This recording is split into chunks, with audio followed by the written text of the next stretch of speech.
Hi, may be peace and blessing of Almighty One God on you. My name is Dr. Abu Abdullah and you're watching my channel Real Islam TV. I'm discussing the role of Muslims in scientific knowledge and inventions in medieval time. Today my topic is role of Muslims in hospitals in medieval time, in establishing hospitals.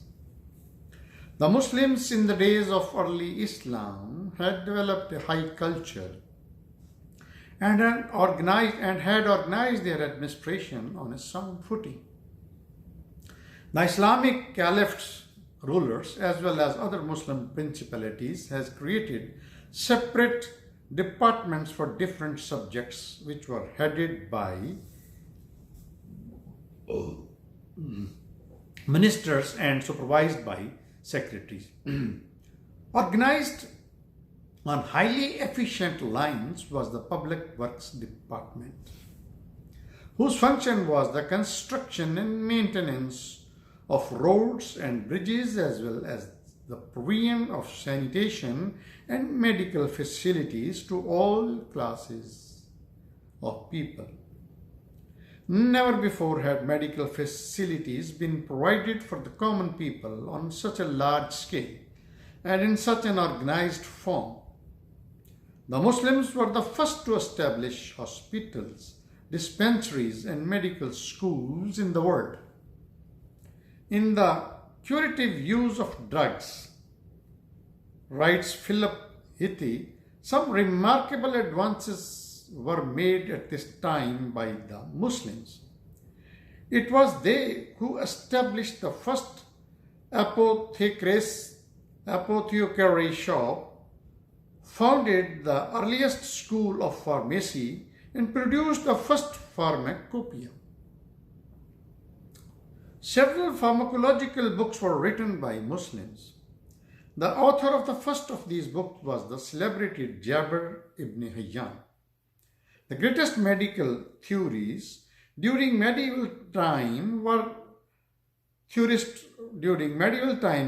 Zakaria Razi and Ibn Sina, Tabri and Majusi.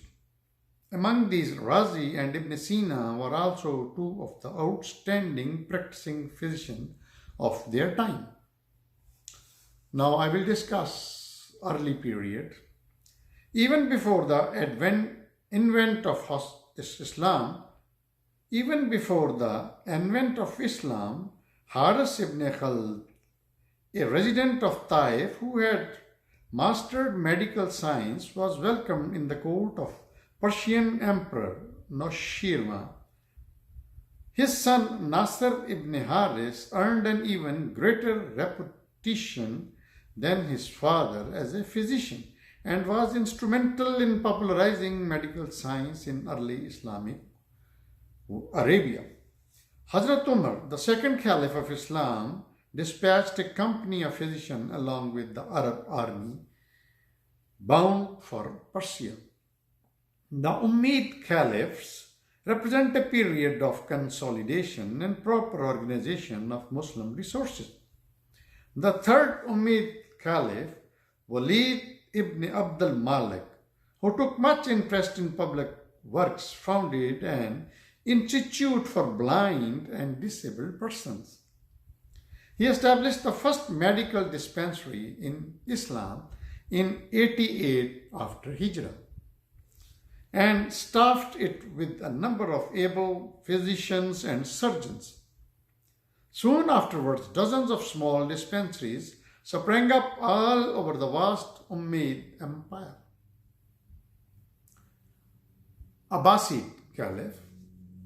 The Abbasid Caliph provided the most congenial atmosphere for the development of culture and the advancement of public welfare activities. The early hospitals in Islamic domains were founded on the models of the old academy hospitals of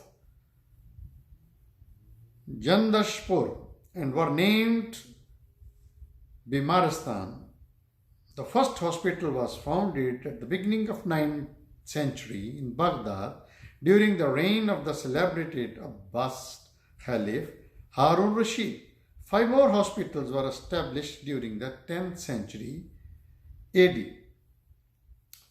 Greek and Persian methods of medical treatment were prevalent during the early period of the Abbasid caliphs, but the talented Burmese also introduced Indian methods.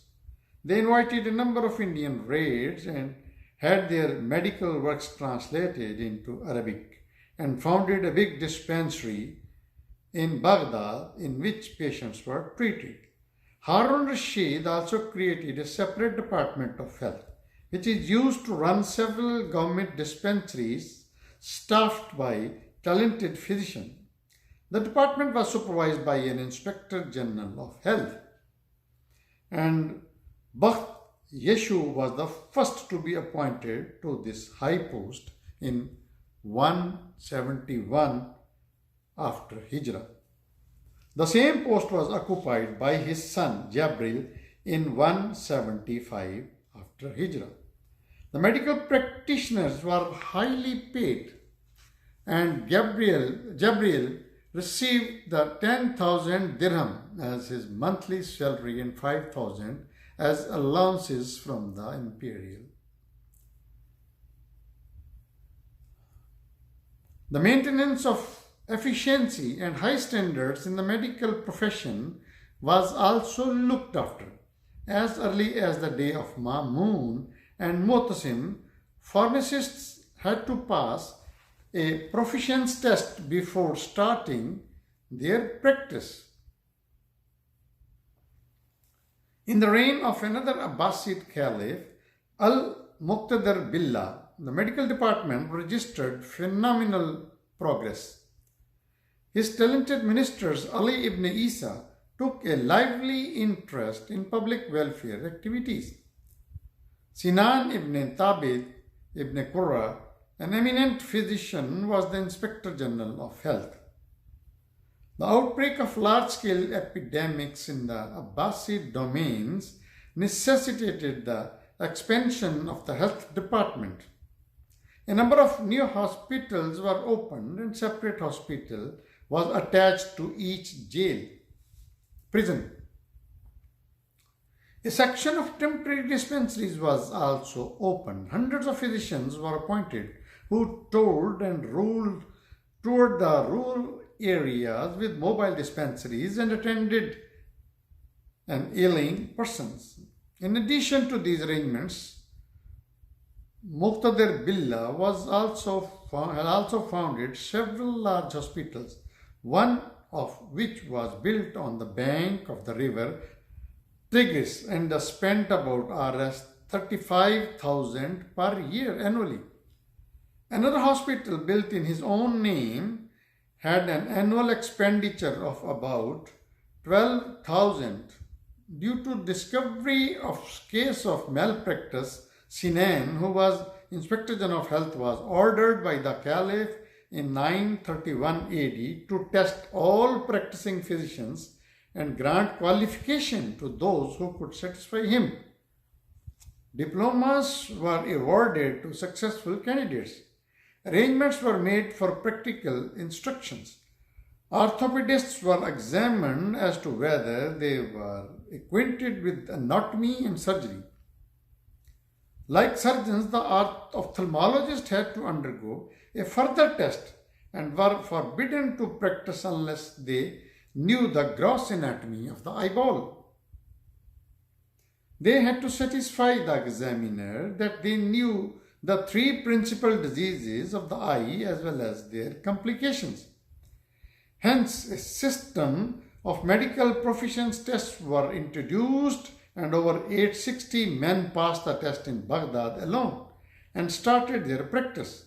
In this way, the metropolis of Abbasid rid itself in its quacks. Medical facilities were provided in the distant part of far-flung Abbasid domains.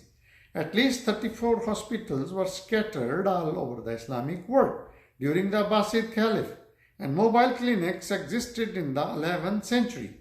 The hospitals trained physicians as well as treating patients. They were divided into male and female separate sections and also contained medical libraries which offered courses in medicine. Now let's talk about what about in Egypt. Egypt was somewhat backward in establishing centers of medical facilities.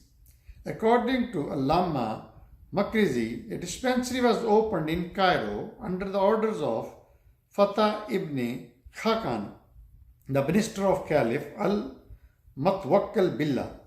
The first hospital in Cairo was built by Ibn Tulan, the governor of Cairo, in 872 AD, and it survived till 15th century. The celebrated governor had set aside property yielding as 3 lakh a year to meet the necessary expenditure of hospital. He had made elaborate arrangements for the free boarding, lodging, and dress of the patients. The hospital was equipped with all available medical facilities and had obtained the services of the best physician who regularly examined the patients twice a day. A separate section of the building was reserved for the treatment of lunatics. The governor himself visited the hospital on every Friday. Each of the 2 main sections of the hospital was divided into several halls. The biggest hall, meant for general medical cases, was partitioned into small rooms, each serving a different disease, which we call today as a separate base. There were separate wards for surgical cases, eye diseases, and orthopedic cases. From the point of view of treatment, the hospital was divided into two main sections: outpatient department and inpatient department. So friends, as I told you, explain the role of Muslims in establishing hospitals, dispensaries, medical schools, pharmacies, and exactly on what is existing today, in the lines of today.